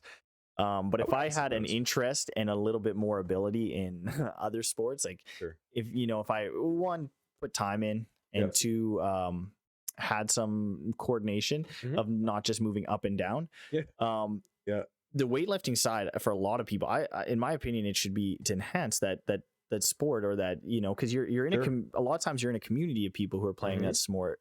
Lots of sports are with other people. Yep. So, like, if, when people tell me, when they come in here, they're like, yeah, I want to get stronger, I want to do this, I want to do this, and then they say a sport, I'm like, hey, you know what, let's get better at that sport and do those other things, because I Sure. think if we do those other things, it's going to be, the repercussion is you're going to be hopefully better at that sport Oh too. yeah, 100%. Like with your mobility and your flexibility, like Yeah. for like after I took a bit of a break with the weightlifting and stuff, right? Yeah. Um, my right shoulder was just killing me, man. I Mhm. swear, and I just couldn't figure out what it was. I'm like, you know what, this thing's gonna have to get surgery on it, right? It's just like painful just even to do this. It was painful, right? And so then I started actually playing badminton, and so since I'm a righty, it was really uncomfortable. Yeah. But I did it lots, and just it kind of felt like it pulled everything back into place, and I just got great Just get mobility movement now. in there. That's So awesome. it's just the trying to stay active and doing things, and Yeah. it's kind of tough when like half the year here it's yeah, they get eaten alive by mosquitoes or you freeze to death, right? It's kind of like Yeah, you you're get a fighting little bit of them. a grace period. So it's nice that there's some workout places that are inside, Yeah. like you have, right? Yeah. And here's a thing that I've been using to try to get back into like doing the weights. Um, I found this one video. This guy was just talking about like beginners with like dumbbell exercises, and I figured, you Hmm. know what, should probably talk to you about that because I wonder if that's something you'd be interested in doing because you do have an online platform, just like these, not necessarily like Jillian Michaels workout videos where you're yelling at people Yep. and whatever, but just kind of just calmly saying, hey, we're gonna do this exercise in 3 sets for 30 seconds and then kind of just switch it up like there. Yep. I wonder if is that content you're planning on doing? So with that content, I've kind of stayed away from it a little bit, just because of a lot of the stuff. I mean, with the back rehab stuff being a big part, kind of initially getting this going, a lot of the stuff I work on with people is teaching them a lot of the fundamentals, Mm. and teaching them it really, really well, so Yep. that either they stay here and we progress, Yep. and allows them to progress, or they can leave here and go to any gym Mm-hmm. and not hurt. Injuries do happen, but understanding, hey, what caused this, so they Yep. can fix it. Totally. Because if you can catch something, kind of like the example you gave with your back, where you're like, hey, I got to back off, and then that's a great opportunity. You let things cool down a little bit, and then you can, if you've gained the knowledge, you can go and implement that. Yep. So that's a lot of what I do here. So it's a lot of hands-on and detail. And the one downside about those, which I don't think there's anything wrong with it, I think it has its place, with the kind of the video or the instructional stuff, Yep. is you miss that. And that's the part that, I mean, one, I'm skilled at, and two, I really enjoy. Yeah. Where I would, one, I wouldn't want to take someone's money and not be good at that thing for them. Oh, sure. And then two, I wouldn't want to take the spot of someone who is skilled, Yeah. because I've seen people in different aspects, something like a group training thing. I would be one of the worst people to be doing that, just because I need to actually focus on this to make Yeah. it worth it for the person, or make Sure. myself feel like it's worth it. Where you get the next guy or girl, and they can have people doing a bunch of things, they can be paying attention to all those things and implementing them really well. And I love that there's people out there who can do that, because I'm just not good at it. So a lot of my online training stuff is still one-on-one focused quite a bit, where I'm saying, hey, send me your form, send me this video, how's this feeling, what can we do over there, that kind of stuff. Mm-hmm. Which I find my skill set fits a little bit better in. But more of a personalized approach over Yeah. broad strokes, right? Like that would Yeah. be right, because like I see some of the guys doing it, right? Like there's different levels of these beginners or intermediate, right? Like Yeah. and kind of working at a broad strokes level, right? Like so some guy just starting, like he's only ever seen a 20 pounder once in his life. Like he's not going to Yeah. be able to keep up with you, right? Yeah. So your workout plan online might not be for him and he might get discouraged. Yeah. Where if you're doing something a bit more of a personal approach, Yep. then they can still be encouraged and say, hey, you know what, I am making progress. Right? Yeah, and I just value that connection quite a bit, and it doesn't always work. Not everybody's looking for that connection. Some people, they're actually looking for the opposite. They're like, hey, I just want my workouts and kind of leave me alone. They're not saying that, but Sure. that is what they're looking for. They kind of internalize it, and that's the way they do it. And I respect that, but I do like that connection side of things. Yeah, as well as it allows me to focus and really get detailed with them. Sure. Doing stuff like you said, as things have grown, it's transitioned quite a bit, where initially I was training lots of people. Now I've pulled back quite a bit. It allows me to do things like this, allows me to do YouTube stuff, Right. Instagram stuff. And it allows me to pay a lot more attention and give a lot more detail to the people I do see, which is awesome. Again, it's not for everybody, and I get that. And I would never be offended if someone was like, no, that's not for me. I totally understand that. Sure. But for the people it is for, I want to try and give that the best product I can, kind of deal. Oh, totally. And you know what? Like it's good that you're able to, focus on a more like intimate group of clientele, but also still do a bunch of other things and be able to do them all well, right? Because it's better to whole ass one thing instead of half ass two things, right? Yeah. So it's good that you're able to focus so well on your variety of projects. Yes. Right. And again, I just want to double down on saying is I'm very blessed to have people who help me with these things. Oh, totally. Yeah. I'm not going to pretend that. Am I the only one that's been on this podcast that you've actually never met before?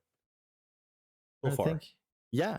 Because you had Ryan and John and last episode Seth. Okay, Seth. He was the first one. Yeah. Yeah. So you knew all these guys. Yes. Right? So John, I knew a little bit, like a very little bit. We've talked in the gym and stuff like that, but I knew him a very little bit. Yeah. Seth, I actually, when he was young, I knew him, and then we didn't know each other for a very long time. Sure. And then by chance, him and another friend they live together now. So then cool. I reconnected with him. Yep. So I knew him a little bit too. Ryan's definitely the one I know the most. Yeah. Noah would be the second most, and then it kind of goes from there. But yeah, because I've just only ever known of you, and yeah, like I said, like when I saw this podcast, I was like, man, this is gonna be like an exciting opportunity to potentially talk to these first time home buyers if they have any questions, because that's gonna be a lot of your demographic too. Yes, right? It's gonna be a lot of people that are in our age group, maybe a little bit younger, maybe a little bit older, but kind of around there, and they might have questions, and you know what, just like ask.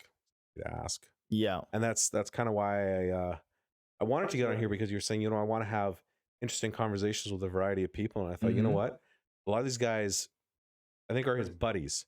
Yep. So what if he had someone he didn't really know on here? No, I love that. You have to kind of get to know me. Yeah, right? And then I get that. to get to know you, because it's like, man, I get to know the guy behind the camera and stuff, and see what you're like, and talking to you in person, right? So it's really nice.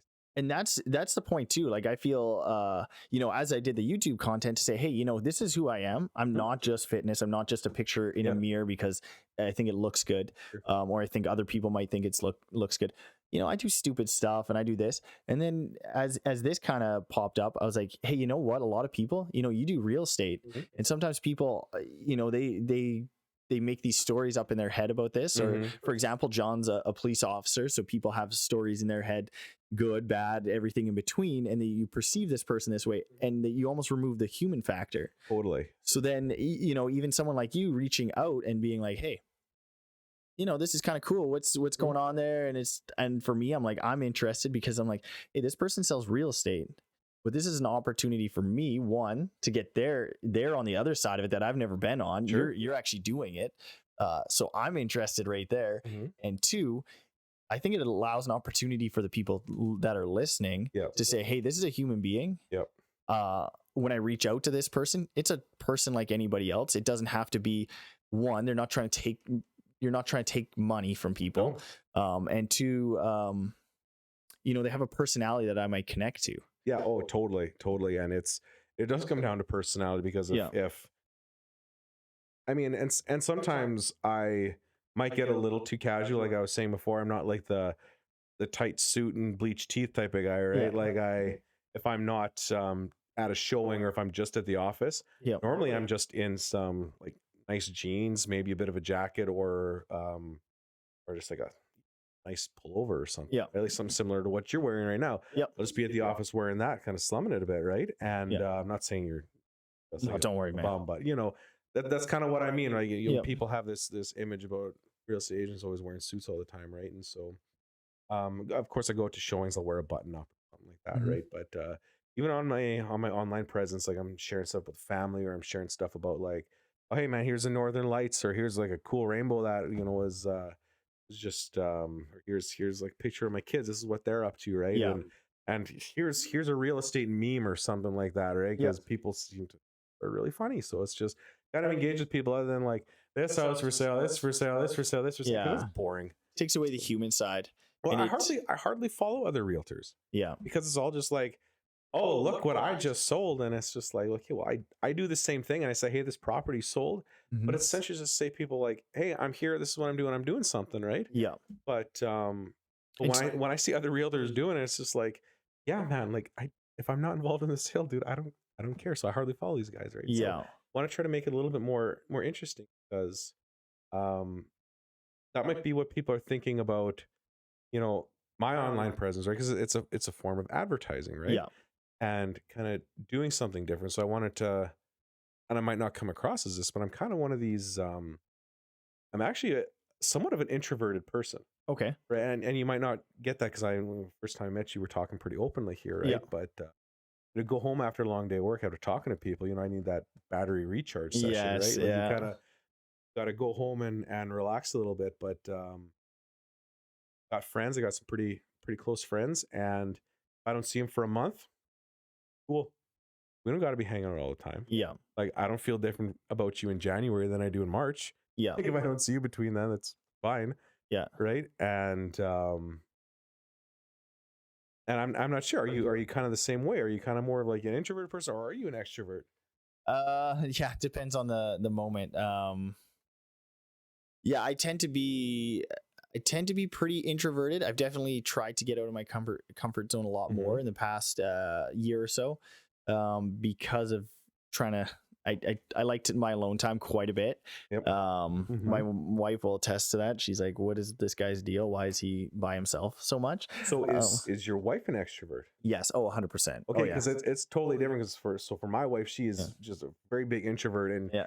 she was shocked when I told her that I'm actually kind of an introvert, just because I always try to put myself out there, right? Yeah, So, it's almost like sometimes the business you're in again outweighs the discomfort. You're like, hey, you know what? I'm more interested in providing this value or feeling this purpose than I am in pulling back. yeah, you right. know? Like I'm way more interested in not giving the bank my house than I am not picking up the phone and making a phone call. You know what I Yeah. mean? Like Yep. it's just some things you just got to do. Yeah, and it's I've definitely had to work on that quite a bit and get out of my own head a little bit, but it's getting better. Yeah, where Nikki's, she's way more. She could be with people all day, every day. That's her thing. She loves them. I like people, but not that much. Yeah, I like a few people a lot. Yep. And then I do like people once I can connect with them. But other than that, I'm like, I'm not offering you anything. That's sometimes the way, it's like, I'm just not giving you anything. Why am I here? Well, and you know what? Like it's like you and I were talking pretty naturally and pretty fluidly and everything like that, but we're not about to plan a trip to Banff or anything like that. I mean, like it's you can know a lot of people and you can like a lot of people, but you know what? There's kind of your group of people that you lean into, and yes, that's really important. It's nice that you have a wife that's extroverted, so she's kind of just like, pulling you by the collar. All right, let's go for supper or something. You know, she what tries. I mean? Like, she tries. Yeah, she tries. Yeah, that's why you're working out, so she can't drag you around. Yeah, I try and if I can fight back hard enough, then I don't have to go so much. Yeah, but you're similar in that way. Like when you get home, you're kind of like, hey, I just need to take a deep breath, recharge. I got another day tomorrow. I got to meet this person, got to meet that person, kind of thing. Yeah. Like my evenings get pretty, like if I'm out doing offers and stuff, and let's say I'm out till like 9 o'clock at night or something like that. That drive home is like, it's the long. Yeah. Like a drive to Winnipeg at 2 p.m. would feel shorter than drive home for a 10-minute drive. Yeah. Yeah. Yeah, that's pretty cool. Like it seems like you've got kind of a decent amount going on, and you've had these different experiences to get you to this point. Even in your like getting into real estate, you almost have your own real estate story before you got into real estate in terms of home buying. Like Yeah. I don't think a whole Yeah. lot of people have that experience. And then outside of that too, like you said, you're into different things too. And then on top of that, being introverted, but then coming to a spot like this, Mhm. um, or being in real estate itself, or the things you do, it's I don't know, it's pretty fascinating to I don't know, just to hear that kind of stuff for me is like, oh, there's other people who are, in the world Yep. and experiencing similar things. And I think for me, especially in this and doing a lot of stuff, being alone a lot of times as you're building and you're trying to implement different things and making mistakes. Sometimes you get in your own head and you think, oh, I'm the only one in this little space. Yeah, no, no, You know? yeah. Everyone's failing every day, man. It's just you just don't get to see it, right? And they're not advertising. That's the thing with social media, right? Yeah. They're only showing you all the great things, right? So How's the social media side been for you? you know what? I get some people reaching out from social media, and actually that's how your brother-in-law reached out to me. He needed help selling a home out in Carmen, Okay. and Which Jesse. okay, cool. Yeah. So he reached out to there, and then I was able to help him sell a house, and we kind of started talking, right? Yep. And I kind of knew him from high school a little bit. Like Yep. I don't know if we really hung out, but we like knew of each other. Okay. And then outside of high school and kind of getting to know him now, not only as his realtor, but just kind of getting to know him as a bit of a friend, Yeah. and really nice guy, and I Yeah. enjoy talking to Jesse, right? Oh, Like that's it's cool. and I don't know if I would have said that in high school, because we just didn't really know each other or hang out with all the same people, Yeah. but kind of knowing him as an adult, Yeah. yeah, he's So you made that connection through it. Have you had any there's actually two things that my brain is bouncing back and cool. forth on. Okay. One, in terms of, have you had any pushback social media wise? Has there been any, like people around you that have been like, hey, what are you doing? Like, why are you saying this, or why are you posting that, in terms of more so on the business side of things? Like, has there been any of that, or has it been pretty good that in that direction? I keep it pretty vanilla. Yeah. I as far as putting controversial, I don't really have a whole lot there. My my mentor, she told me when I had a logo for myself made, right? Mhm. And she's just like, you know what? It's okay to have your own, like, your own personal business and even your branding. Yeah. But putting on your social media posts, right? Like, other people that work for same brokerage I work with, they're not going to share it because my Yeah. name on it. Like, why would they share something that has my stuff on it? We all work for the same place. Why do I get Yeah. special attention, right? And I thought, yeah, you know what? But like, I see other guys do it, right? Mhm. And is it working out for them? I don't know if it's working out for them. I don't ask about the details, right? But Yeah. it was something I wanted to try. And you know what? I was kind of looking back at it and kind of reflecting on it, and I thought, you know what? She's totally right. Like, it's not that it looks unprofessional. Mhm. It's just like, you all work. You need to provide like a united front, Yeah. You guys are. because I don't want to just shine the brightest on my own logo, or Yeah. have any kind of this vanity logo or anything. I just want to be known for doing what I do well and do it honestly and Yeah. as a team player. I don't Work with people. Oh, Yeah. yeah, totally. Yeah. That's a huge thing. I think yeah, it's easy to find that all of a sudden you're doing this thing or that thing, and then you're almost turning people away that can help you with things that Yeah. you wouldn't even think of. You're like, hey, I'm Well, just doing my best here. And Yeah, I was just trying to do my best and think, how can I help my business, yeah. right? And not realizing that, okay, well, it's not necessarily not just helping my business, or not helping it at all, Yeah. but also, like, is it potentially like hurting the cooperation I'm going to get from other people, right? Mhm. Yep. And people know my name. It's on the social media handle. Like, I don't need Yeah. to throw it on everything I post online. Like, give me a break, right? Yeah. So, and you might see, if you go through my stuff later, you might see that, but like the logo, and then it had changed, and then I just don't do it at all now. Oh, cool. So, kind I feel like that's part of it though. Like you're, of learn how to do. yeah, right? you learn. I know my first logo, not everybody was a huge fan of. I didn't even realize it when I made it, but the business name Fuel United. Yeah, And yeah, the first two letters, not everybody was a huge fan, but at the time I didn't even think twice. You know, there's bigger stresses on the table of starting a business that it didn't even really cross my mind until a couple friends had made some jokes. I was like, oh shoot, yeah. But again, similar. It's like, oh shoot, okay, now I know. Now I'll make an adjustment, see how that goes. And the other thing I was going to touch on in terms of real estate, and I'm curious if you experienced this too. I kind of briefly mentioned kind of like building, you know, a bit of culture, relationships, that kind of stuff. In the fitness world, the one thing I've noticed quite a bit, and I'd like your opinion on this, is there's a lot of trainers who do the same thing I do. But if I can create, you know, there's a lot of good trainers out there. I like to consider myself a good trainer. Maybe clients can speak on that more than I can. Yeah, their opinion matters more, right? Yeah. But something that I've noticed is sometimes people want to support a certain person. And my job is to connect with them in a way where they're like, hey, you know what? I can get this service over there. Maybe it's an identical service, but there's something he's done over here or provides that I connect to outside of this service. So I'm going to go over there. Do you find that in terms, and even the like the Logan Paul thing, for example, to go full circle, there's probably some people who will buy Prime, not even because they need an energy drink or a hydration drink. None of that. They're just like, hey, there's something good or bad about him that I connect to, so I'm gonna buy his instead of Gatorade's because I can't connect to any, and I don't know anybody at Gatorade, but I know him, and I liked what he said on this thing.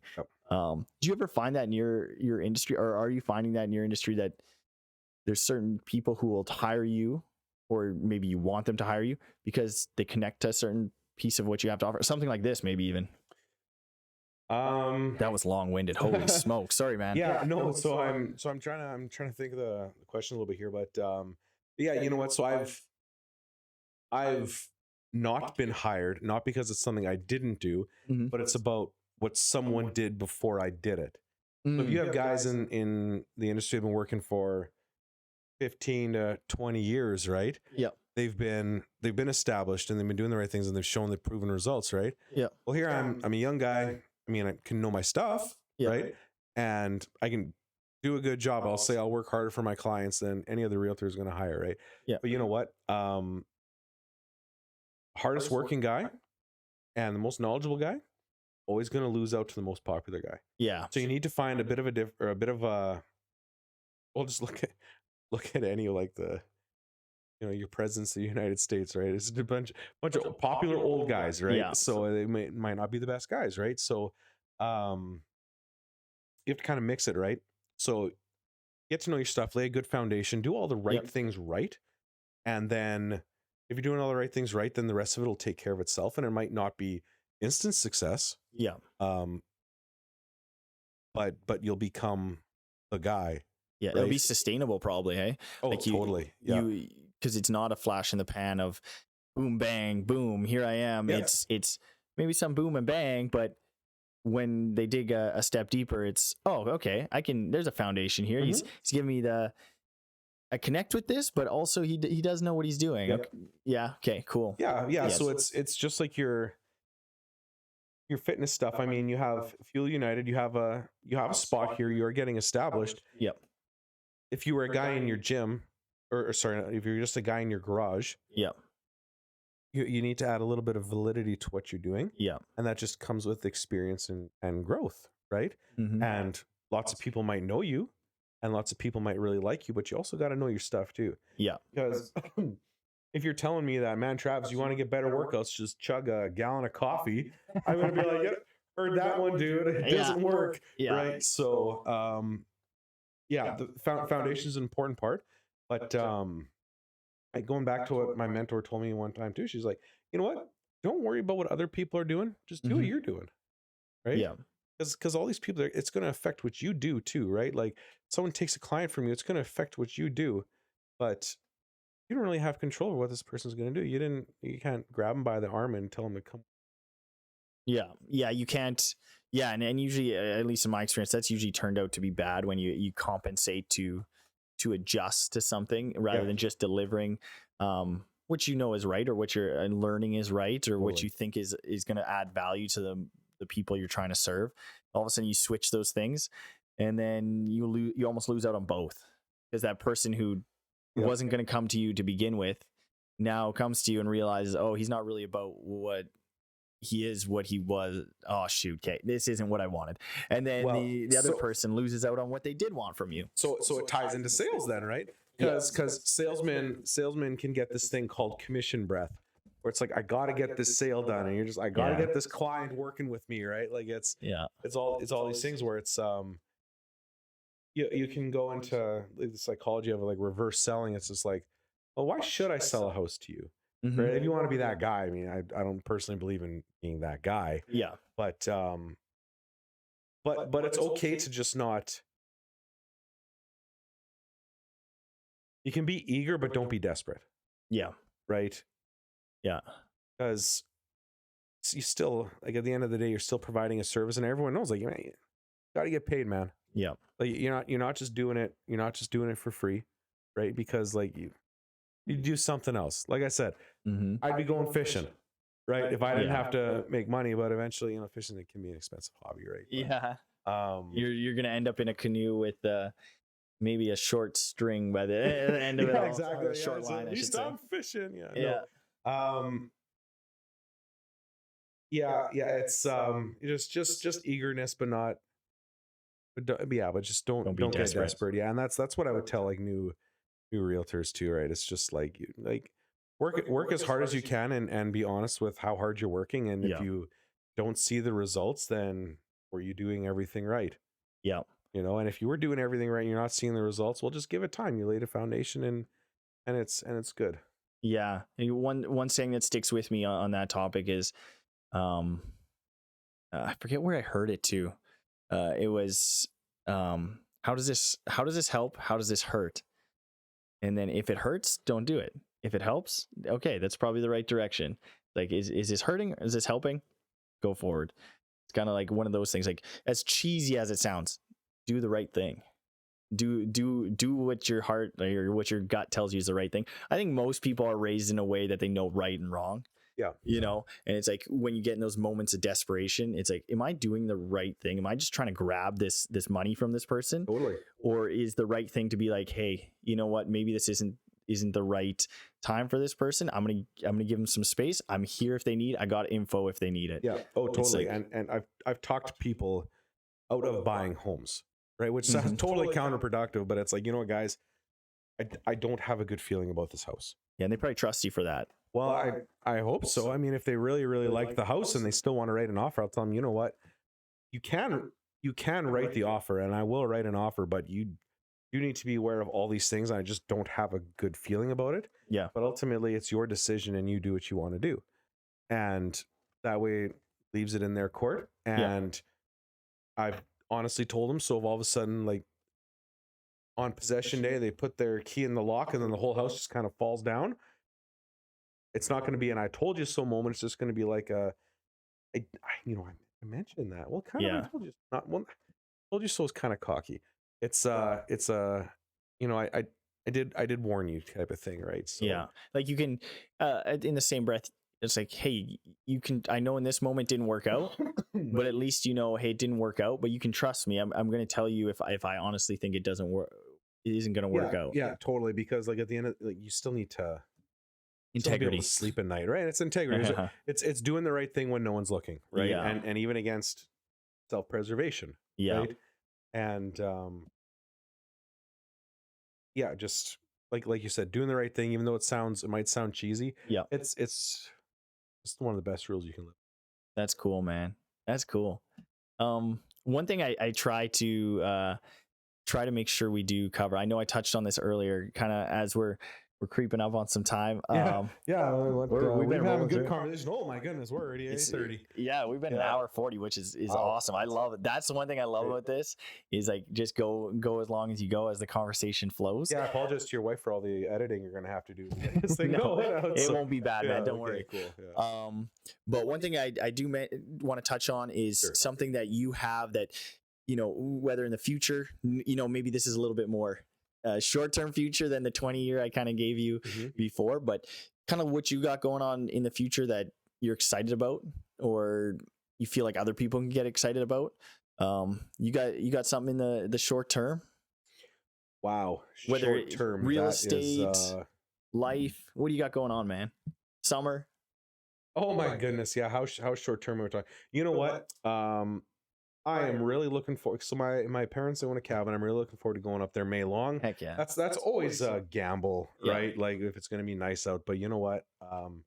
Really looking forward to that. That's pretty short term.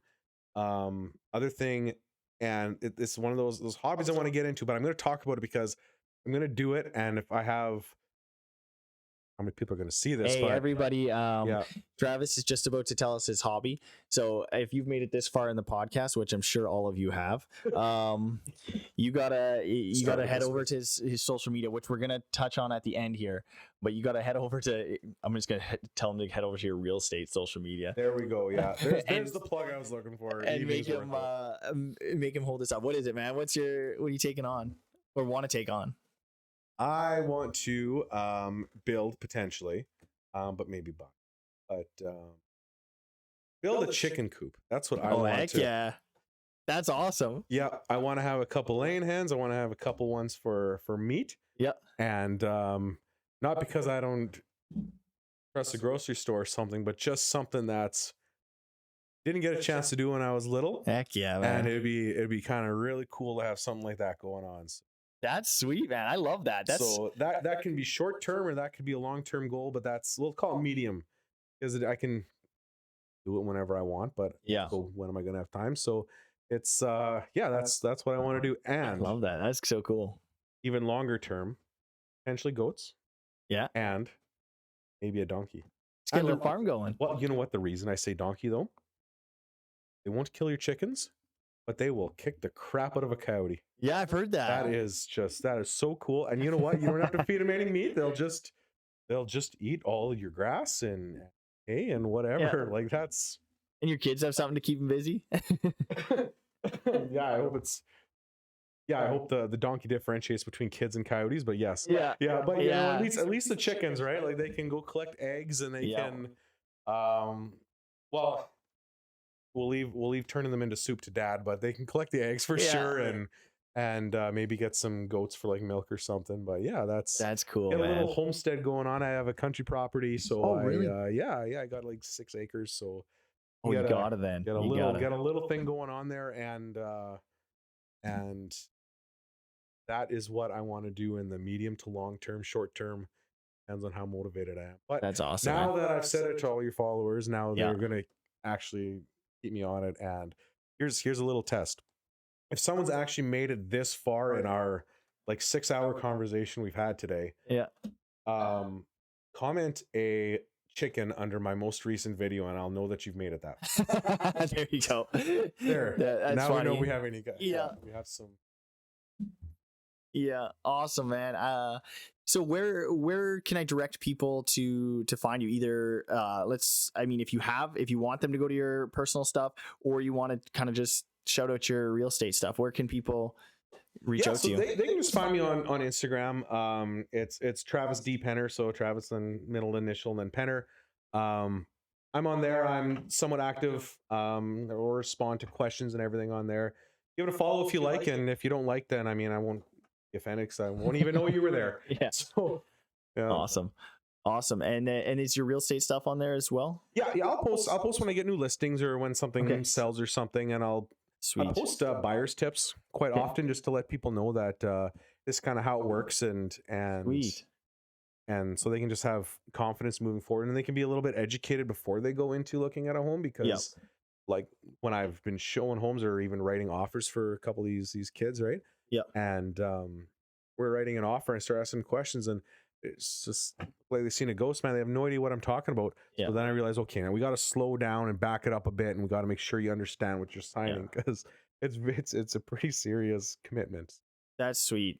I'm sure there's a lot of people who could benefit from that. I'm sure I could benefit from stuff like that too. Because I got lots to learn still in other places. Yeah, you know, that's good that you can admit that, because not everyone can, dude. Yeah, no, So- I'm every day I'm reminded. Yeah, man, I appreciate you being on here. Thanks for inviting me to your well, I asked to be here, but thanks for letting me be here for Heck your yeah. podcast, and I love it. thanks for sharing your African cares with me. Yeah, yeah.